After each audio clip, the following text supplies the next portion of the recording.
Welcome back to Mortgage Minute. This is part 2 of tax and mortgages. If you missed part 1, we'll put a link on the video below so you can take a look at it. But we have Frank in the studio. We're going to talk about self-employment and how to maximize their tax returns when they're thinking of buying a home. Frank, tips for self-employment people. I see tax returns most of the time and they do a lot of deductions.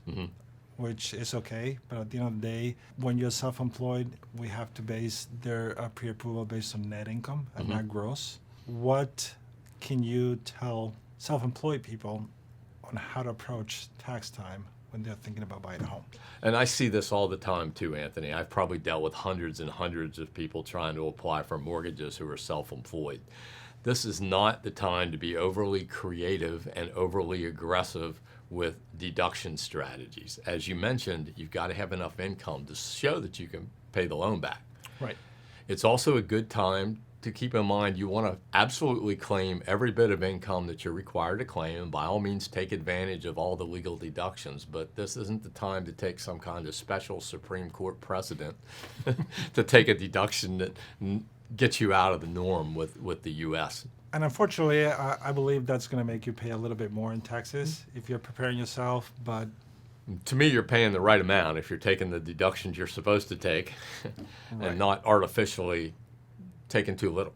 Right. I mean, you have a hurdle when you're self-employed to start with any bank or mortgage company in terms of credibility. When you have a W-2, a third party is testifying that this is your income. Correct. When you're self-employed, you're basically self-reporting the income. So it comes with a little lesser credibility, I think you would agree, with a mortgage company and a bank. Right. And just so you know, when you're self-employed and you're applying for a mortgage, we need to look at the past 2 years of your tax returns.